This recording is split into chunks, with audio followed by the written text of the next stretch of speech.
ఆచి చికెన్ మసాలా. తిరుమలలో సామాన్య భక్తుల దర్శనాలకు మరింత ప్రాధాన్యత కల్పించే దిశగా టీటీడీ పాలక మండలి కీలక నిర్ణయాలు తీసుకుంది. దాతలకు కల్పించే సౌకర్యాలను హేతుబద్దీకరిస్తూ కొత్త డోనర్ పాలసీని అమల్లోకి తీసుకొచ్చినట్లు టీటీడీ ఈవో రవిచంద్ర వెల్లడించారు. ఈ కొత్త విధానం ఈ రోజు అర్ధరాత్రి నుంచి అమల్లోకి రానుంది. అయితే ఇప్పటికే విరాళాలు చెల్లించిన దాతలకు ప్రస్తుతం అమల్లో ఉన్న సౌకర్యాల్లో ఎలాంటి మార్పులు ఉండవని స్పష్టం చేసింది. కొత్త పాలసీ ప్రకారం 10 లక్షల విరాళంగా అందించిన భక్తులకు గతంలో సంవత్సరానికి 3 సార్లు లభించే బ్రేక్ దర్శనాన్ని ఇకపై సంవత్సరానికి ఒక్కసారి మాత్రమే కల్పించనున్నారు. అదనంగా మరోసారి సుపథం ద్వారా దర్శనం కల్పిస్తారు. అలాగే వ్యక్తిగతంగా విరాళాలు అందించిన దాతలకు ఇప్పటివరకు ఉన్న జీవితకాల ప్రివిలేజెస్ ను ఇకపై 20 సంవత్సరాలకు మాత్రమే పరిమితం చేయాలని నిర్ణయించారు.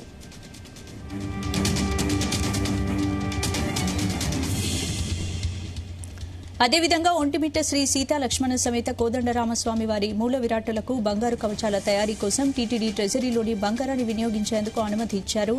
ఇక ఒంటిమిట్ట ఆలయం వద్ద 17.84 కోట్లతో 100 గదుల విశ్రాంతి గృహ నిర్మాణానికి టెండర్లను ఆమోదించారు.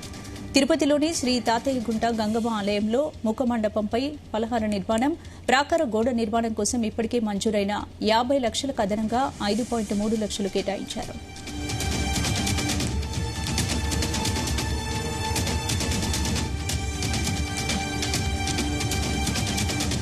1 కోట్లతో తిరుమలలో ఎస్ఎస్సి టోకన్లు కలిగి ఉన్న భక్తుల కోసం అల్వార్ ట్యాంక్ సమీపంలో శాశ్వత షెల్టర్లు, క్యూ లైన్లు, టాయిలెట్లు నిర్మించేందుకు టెండర్లు పిలిచాం.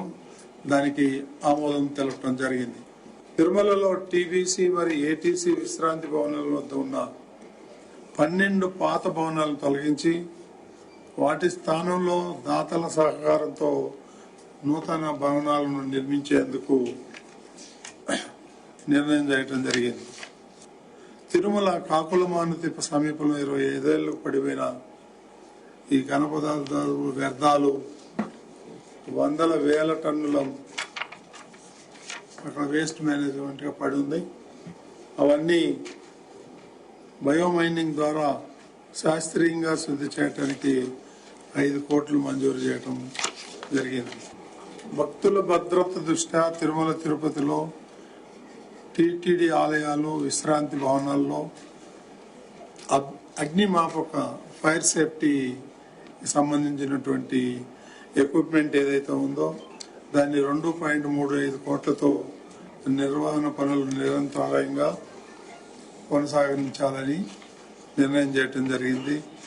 ఆల్రెడీ ఇప్పటి వరకు డొనేట్ చేసిన వాళ్ళకి ఉన్న ప్రివిలేజెస్ లో ఏ రకమైన మార్పు లేదు, రెట్రోస్పెక్టివ్ ఎఫెక్ట్ లేదు. ఈ అపోహ చిన్నగా ఉంది, అది లేదు. ఎట్టి పరిస్థితిలో పాత వాళ్ళ ప్రివిలేజెస్ అలాగే హానర్ చేస్తాము. ఇది క్రెడిబిలిటీ ఇష్యూ, అన్ని హానర్ చేయటం జరుగుతుంది. మున్ముందు రేపటి నుంచి వచ్చే డొనేషన్స్ ని కొత్త పాలసీలోకి వస్తుంది. పాత పాలసీలో ఉన్న అన్ని ప్రివిలేజెస్ వర్తిస్తాయి. రేపటి నుంచి కొత్త పాలసీ వర్తిస్తుంది.